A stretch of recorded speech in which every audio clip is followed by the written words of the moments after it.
Welcome back, MVP. Streebo here with you from Mutantville.com. Let's get down to it. We got the chance to go check out Predators, the long-awaited follow-up to John McTiernan's 1987 sci-fi action horror flick, whatever you want to call Predator. I guess that's why it's always been a favorite of mine, because it does combine so many genres, which is something I like. It was genre bending in its own way. Anyway, this movie stars Adrian Brody as the de facto leader of a crazy group of mercenaries that find themselves stranded on what seems to be an alien, one of the Predator's hunting preserves, or that's not the term for it, whatever it is, hunting fields, they're hunting grounds. Now, funny thing, in the trailer, Brody says it's a game preserve, but technically we know that one's not allowed to hunt on a game preserve. But that's neither here nor there. We won't get overly technical about it. The big thing is, this movie gives you what you want in a Predator film.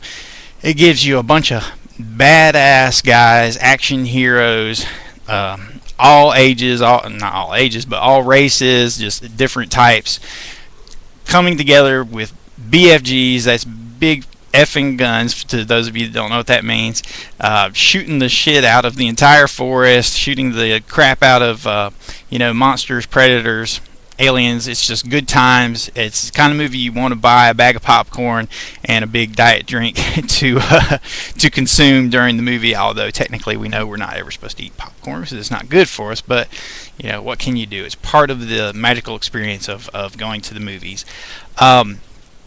I definitely enjoyed Predators. There was a lot to enjoy in it. It's a simple plot following the mercenaries as they try to survive on this predator hunting ground, and that's all there is to it. One by one they meet their end, and Adrian Brody has to kind of face off against the predator hunters.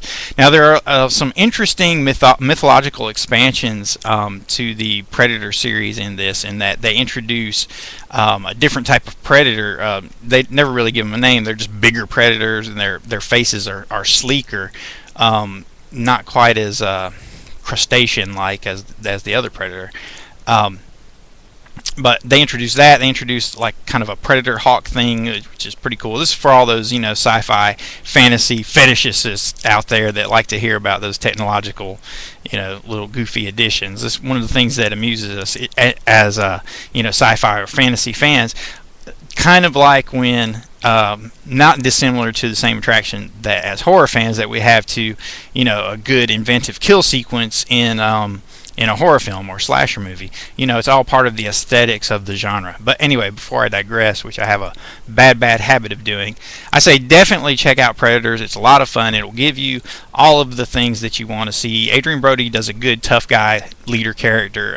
Who's he have with him? He's got Alice Braga, Walton Goggins, Danny Trejo, Oleg Taktarov, Topher Grace, to name a few. And the other two guys, I can't even attempt to pronounce their names, so all due respect to them. But all the actors did a fantastic job. They portrayed badasses quite well. Now, on the negative, I would have to say I had some problems with the script, mainly because I didn't think the guys really had any good lines to say, and I'm not talking about just one-liners, okay, like Arnold's, nice to see you, or, hang around, those kind of things. I'm talking about they didn't have what I thought was engaging or engrossing or perhaps compelling, character dialogue. Not that we had any of that in McTiernan's original, but the dialogue in McTiernan's film felt a little more fleshed out between, believable characters. These guys were believable, but they hit a wall as to being, they were all one-dimensional in their own ways. But anyway, fun movie, definitely check it out. I only give that caveat because I can't wholeheartedly endorse it as like an instant classic. I thought the homages started coming in a little too fast and furious, to the point where I could see them coming. Normally, I don't have a huge problem with that, but when you start thinking about the homages, it pulls you out of the actual story that you're watching. That's when you have a problem as an audience member and as a filmmaker.